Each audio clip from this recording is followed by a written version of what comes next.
Saudi അറേബ്യയും പാകിസ്ഥാനും തുർക്കിയും ത്രിരാഷ്ട്ര കരാർ വ്യവസ്ഥ ഉണ്ടാക്കിയ വിവരങ്ങൾ പുറത്തു വന്നു. ആ കരാർ വ്യവസ്ഥ പ്രകാരം ഏകദേശം നാറ്റോ മോഡൽ വ്യവസ്ഥയാണ് എന്നാണ് പറയപ്പെടുന്നത്. അഥവാ ഏതെങ്കിലും ഒരു രാജ്യത്തെ മറ്റു രാജ്യം ആക്രമിക്കുകയാണെങ്കിൽ സംയുക്തമായ രീതിയിൽ മറ്റ് രാജ്യങ്ങൾ ചേർന്നുകൊണ്ട് ആ രാജ്യത്തിൻ്റെ ശത്രുവിനെ ആക്രമിക്കുക എന്നുള്ളതാണ് നാറ്റോ സഖ്യത്തിൻ്റെ ഭാഗം 5 പറയുന്നത്. അതിൻ്റെ ഒരു തനിയാവർത്തനമാണ് ഇപ്പോൾ ഈ സഖ്യങ്ങൾ അഥവാ പാക് സൗദി തുർക്കി സഖ്യം എന്ന പേരിൽ പുറത്തു വന്നിരിക്കുന്നത്. ഇന്ത്യ അടക്കമുള്ള രാജ്യങ്ങൾ ഈ വിഷയവുമായിട്ട് ബന്ധപ്പെട്ട് കൃത്യമായ രീതിയിൽ പഠിച്ചു വരികയാണ് എന്ന് പറയുന്നു. ഇന്ത്യയെ ബാധിക്കുമോ എന്നുള്ളതാണ് ഇന്ത്യയുടെ സംശയം. അതിൻ്റെ കാര്യം എന്ന് പറഞ്ഞാൽ പാകിസ്ഥാൻ ഇതിലുണ്ട് എന്നതിലാണ് 3 തരത്തിൽ രാജ്യങ്ങൾ ശ്രദ്ധിക്കപ്പെട്ട രാജ്യങ്ങളാണ്. അതിലൊന്ന് സൗദി അറേബ്യയെ സംബന്ധിച്ചിടത്തോളം ലോകത്തിലെ പെട്രോളിയം ഉൽപ്പാദിപ്പിക്കുന്ന ഏറ്റവും പ്രധാനപ്പെട്ട രാജ്യങ്ങളും വിൽപ്പന നടത്തുന്നതിൽ ഏറ്റവും പ്രധാനപ്പെട്ട രാജ്യവുമാണ് സൗദി അറേബ്യ എന്ന് പറയുന്നത്. സാമ്പത്തിക രംഗത്ത് ലോകാടിസ്ഥാനത്തിൽ അഭിവൃദ്ധിയും പുരോഗതിയും ഉള്ളതും ഏറെക്കുറെ 28 ലക്ഷത്തോളം 20 മുതൽ 28 ലക്ഷത്തോളം ഇന്ത്യക്കാർ ജോലി ചെയ്യുന്ന രാജ്യം കൂടിയാണ് സൗദി അറേബ്യ. നമ്മളുമായിട്ട് വലിയ ബന്ധമാണ്, വലിയ സൗഹൃദമാണ്. ഇന്ത്യക്കാർ ഈ രാജ്യത്തിൻ്റെ പുരോഗതിക്ക് വേണ്ടി വലിയ രീതിയിലുള്ള സേവന പ്രവർത്തികൾ നടത്തിയിട്ടുണ്ട് എന്ന് അഭിമാനത്തോടു കൂടി പറയുന്ന ഒരു രാജ്യം കൂടിയാണ് സൗദി അറേബ്യ എന്ന് പറയുന്നത്. അതാണ് ഒരു രാജ്യം. രണ്ടാമത് തുർക്കിയെ സംബന്ധിച്ചിടത്തോളം ഡ്രോൺ ആയുധങ്ങൾ വികസിപ്പിക്കുന്ന കാര്യത്തിൽ തുർക്കി എല്ലാ കാലത്തും 1ാം സ്ഥാനത്താണ്. ചില കാര്യത്തിൽ അമേരിക്കയും കവച്ചുവിട്ടു. ആ തുർക്കിയുടെ ഡ്രോൺ സംവിധാനത്തിൻ്റെ മികച്ച ഉദാഹരണം പറയുന്നത് ഇറാൻ്റെ പ്രസിഡന്റ് ഇബ്രാഹിം റൈസി അസർബൈജാനിൽ നിന്നുള്ള യാത്രക്കിടയിൽ ഹെലികോപ്റ്റർ തകർന്നുകൊണ്ട് കൊല്ലപ്പെട്ടു. ഏത് ഭാഗത്താണ് എന്ന് കണ്ടെത്താൻ സാധിക്കാത്ത വിധം വിഷണ്ണമായിരിക്കുന്ന ഒരു സ്ഥിതി ഇറാൻ എന്ന് പറയുന്ന രാജ്യത്തിനുണ്ടായി. അമേരിക്കയുടെ സഹായം പോലും ഇറാൻ തേടിയിട്ടുണ്ട് എന്ന് ചില പടിഞ്ഞാറൻ മീഡിയകൾ ഈ വിഷയവുമായിട്ട് ബന്ധപ്പെട്ട് പറഞ്ഞു. കാര്യം എന്ന് പറഞ്ഞാൽ നിരീക്ഷണ പാടവം ഡ്രോൺ പോലെയുള്ള നിരീക്ഷണ സംവിധാനം കൊണ്ട് ഏത് ഭാഗത്താണ് എന്ന് കണ്ടെത്താൻ വേണ്ടി സഹായിക്കണമെന്ന് പറഞ്ഞു എന്നും, എന്നാൽ അമേരിക്ക അത് നിരസിച്ചു എന്ന റിപ്പോർട്ടും കാണുന്നു. ഈ ഒരു ഘട്ടത്തിലാണ് തുർക്കി തങ്ങളുടെ കുറ്റമറ്റ ഡ്രോൺ സംവിധാനം ഉപയോഗിച്ചുകൊണ്ട് സഹായിക്കാമെന്ന് ഇറാനോട് ഇങ്ങോട്ട് പറഞ്ഞത്. അങ്ങനെ വലിയ രീതിയിലുള്ള പരിശോധനയും പരീക്ഷണവും അവർ നടത്തുകയും നിരീക്ഷണത്തിൻ്റെ അടിസ്ഥാനത്തിൽ ഇങ്ങനെ ഒരു മലക്ക് താഴെയായിട്ട് വലിയൊരു പർവ്വതത്തിൻ്റെ താഴെ നോക്കാണ്ട് റിപ്പോർട്ട് ഹെലികോപ്റ്റർ പോലെയുള്ള ഒരു പേടകം തകർന്ന് വീണ് കിടക്കുന്നത് ദൃശ്യത്തിൽ പതിയുകയും ആ ദൃശ്യത്തിൽ പതിഞ്ഞതിൻ്റെ അടിസ്ഥാനത്തിൽ വലിയ രീതിയിൽ പരിശോധന നടത്തുകയും ഒടുവിൽ അത് ഇറാൻ്റെ ഹെലികോപ്റ്ററാണ് എന്ന് തെളിയുകയും ചെയ്തു. പിന്നീട് ആ മേഖലയിലേക്ക് എത്താൻ വേണ്ടി തന്നെ ഒരുപാട് പ്രയാസം വന്നു. മറ്റ് ഹെലികോപ്റ്ററുകൾ സംഘടിപ്പിച്ചുകൊണ്ട് ആളുകൾ താഴെ ഇറങ്ങി. അങ്ങനെ അതിൽ വെച്ച് ഈ ഹെലികോപ്റ്ററിൻ്റെ അടുത്തെത്തിയ സമയത്താണ് മരിച്ചു കിടക്കുന്ന ഇറാൻ്റെ പ്രസിഡന്റ്, വിദേശകാര്യമന്ത്രി അടക്കം ഉന്നതരായിരിക്കുന്ന 4 ആളുകളുടെ മൃതദേഹം അല്ലെങ്കിൽ മയ്യത്ത് കണ്ടെത്തിയത് എന്ന് ചുരുക്കം.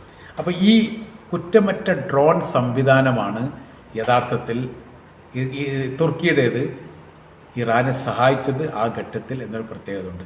ഇൻ്റലിജൻസ് വിഭാഗവും തുർക്കിയുടേത് വളരെ ശക്തമാണ്.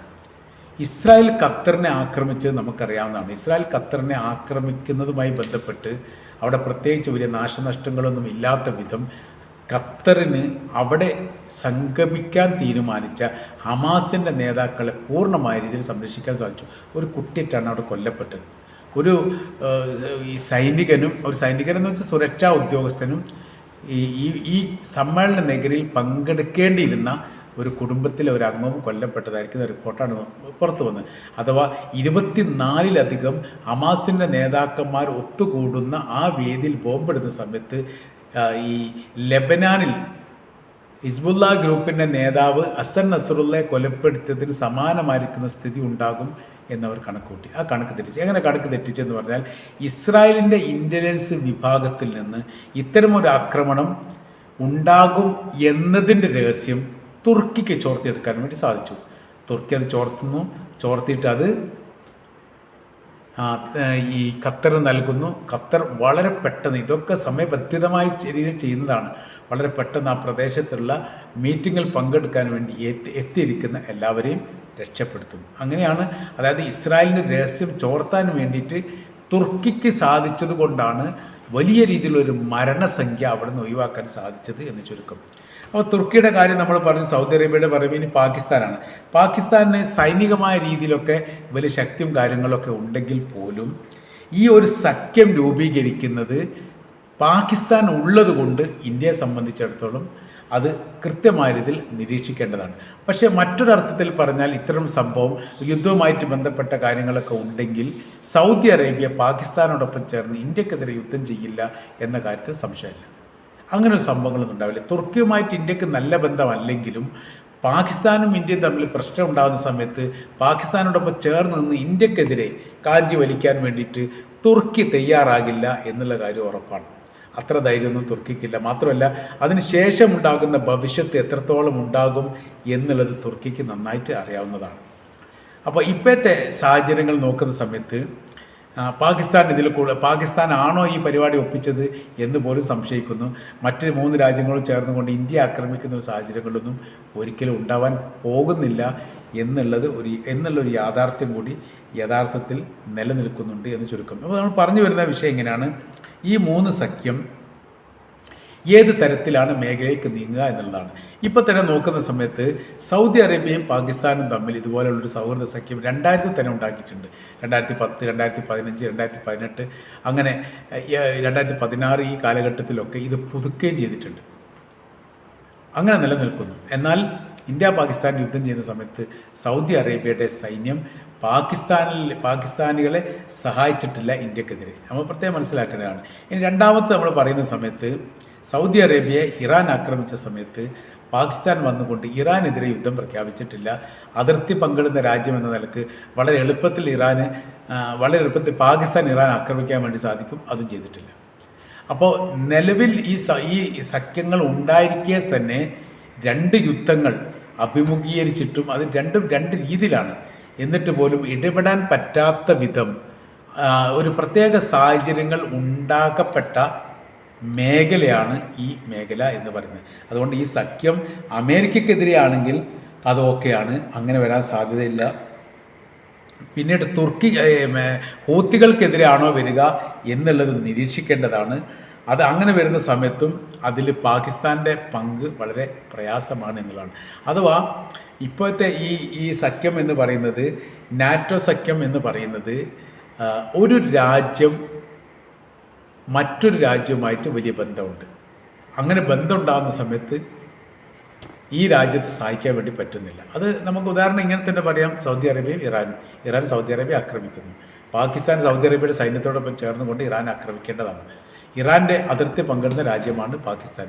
അവരുമായിട്ട് ഏറ്റുമുട്ടുന്ന സ്ഥിതി ഉണ്ടായാൽ ഇറാൻ്റെ അകത്ത് സമാധാനം ഇല്ലാതാക്കാൻ വേണ്ടി പാകിസ്ഥാൻ്റെ അകത്ത് സമാധാനം ഇല്ലാതാക്കാൻ വേണ്ടി ഇറാന് സാധിക്കും.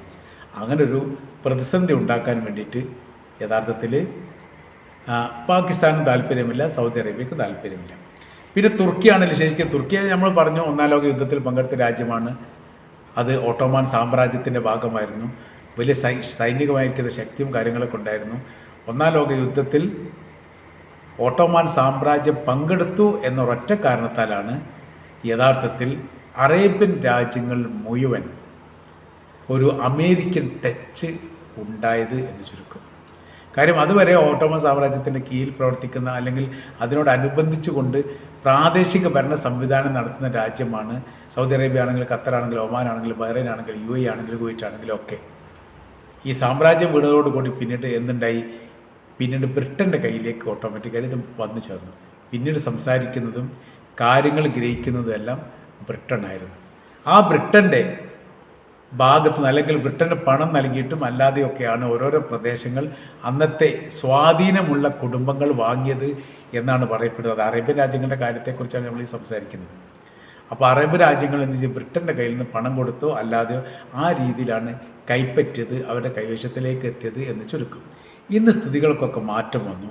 ഇന്ന് ഈ പറഞ്ഞ പോലെ ഏത് തരത്തിലുള്ള സഖ്യം ഉണ്ടാക്കിയാലും അവനവൻ്റെ രാജ്യത്തിലെ പ്രശ്നങ്ങളില്ലാത്തൊരു സാഹചര്യങ്ങൾ ഉണ്ടെങ്കിൽ മാത്രമേ മറ്റ് ലോക രാജ്യങ്ങളുടെ പ്രശ്നത്തിൽ ഇടപെടാൻ വേണ്ടി പറ്റൂ. നമ്മൾ ഇടപെട്ടത് കൊണ്ട് നമുക്ക് നേരെ തന്നെ തിരിച്ചടി വരികയാണെങ്കിൽ ആ പ്രതിസന്ധി അതിജീവിക്കാൻ വേണ്ടി ഒരു രാജ്യത്തിന് സാധിക്കാതെ പോകും. അതുകൊണ്ട് ഇപ്പോഴത്തെ നിലവിലെ സാഹചര്യങ്ങൾ നമ്മൾ നോക്കുന്ന സമയത്ത് ഈ സൗദി അറേബ്യയുടെയും പാകിസ്ഥാൻ്റെയും തുർക്കിയുടെയും ഈ പറയപ്പെട്ട രീതിയിലുള്ള ഒരു കരാർ വ്യവസ്ഥ അല്ലെങ്കിൽ ഒരു ഏകോപനപരമായിരിക്കുന്ന ഒരു ത്രിരാഷ്ട്ര കരാർ വ്യവസ്ഥ അത് യാഥാർത്ഥ്യമാവാനുള്ള സാധ്യത വളരെ കുറവാണ് എന്ന കാര്യത്തിൽ യാതൊരു സംശയമില്ല.